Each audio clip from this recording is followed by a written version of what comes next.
Please be very careful what you entertain when you are moving from a space of urgency and angst and frustration and the need to see speed and things happen quickly and God is taking too long and what's happening. I thought I would have been this by now. I thought this would have happened by now. I thought this would have materialized by now. Be careful with that energy.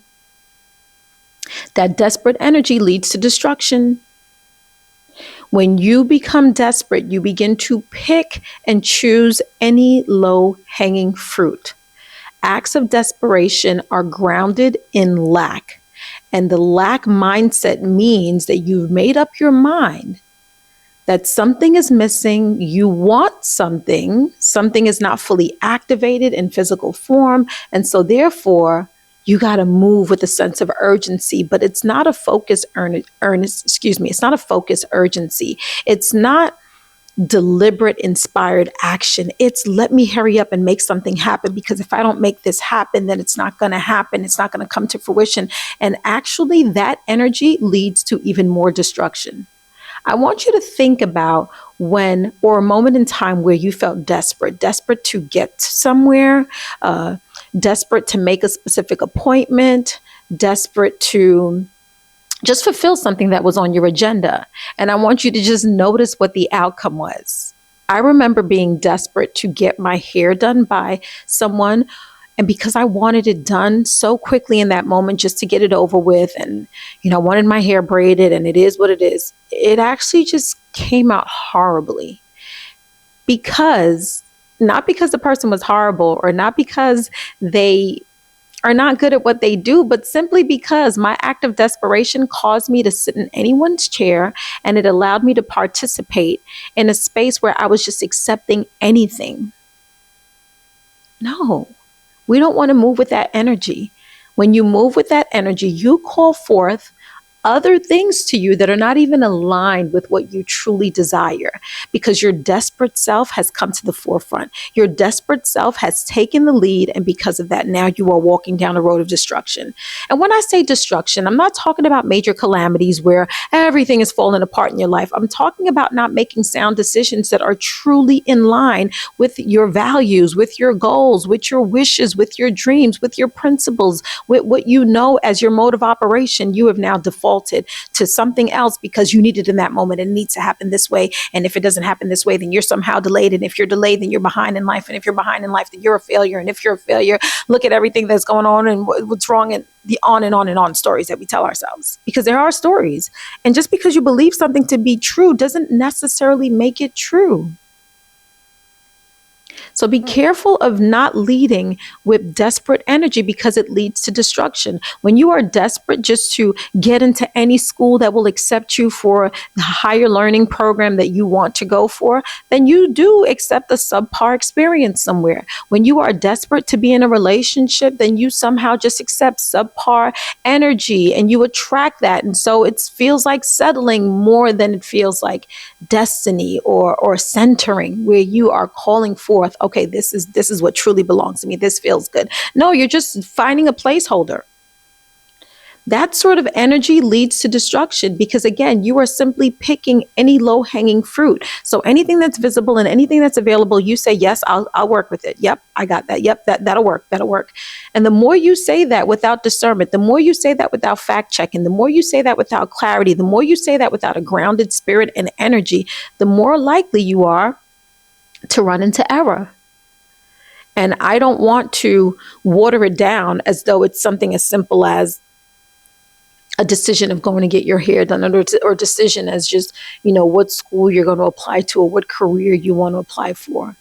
No, I'm saying that there's major impact and major casualty that happens when you don't select what is designed and destined for you, and you instead choose what you are desperate for. There's a different energy with those type of things. And there's a differentiation within that energy. One energy says, I'm clear about who I am. I know exactly what I want, and I will wait to make a sound decision that matches my priorities, my values, and what it is that I'm trying to obtain. And then the other says, pick me. Anything. come anyway. Like nothing is filtered out. So you're literally attracting anything that'll just make you feel good in that moment.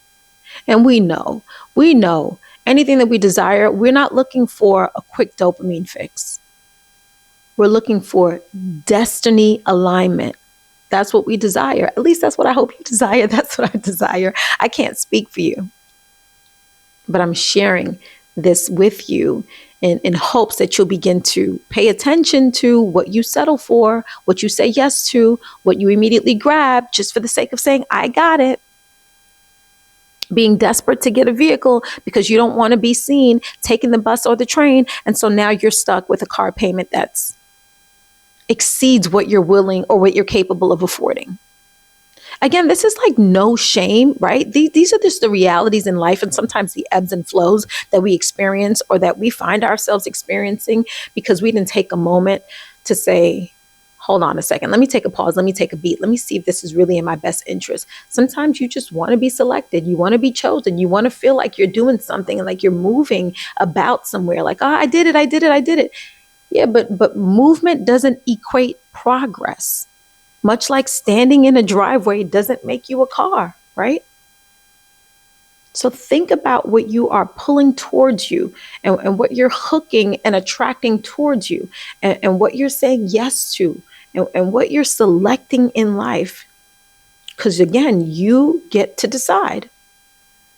So be careful that your desperation does not lead you to destruction and instead begin to ask questions for clarity. Because again, God is always waiting to provide answers and clarity and direction and support. That's how I genuinely feel. That's how I've always felt. Have I always tapped into that energy? No. Have I always paid attention to those cues and leaned into that? No, I haven't. I've made error and I've made mistakes and I've wondered, like, man, if I decided that, what would it have looked like if I went with my gut? What would it have looked like if I trusted what I felt the first time? Like, and these are the life experiences that bring us clarity and that help us make a better decision the next time. But desperation is a very funky, tricky energy because it just allows you to just pick anything at any given moment and it leads down a path of destruction. And I don't know about you, but I just don't want anything.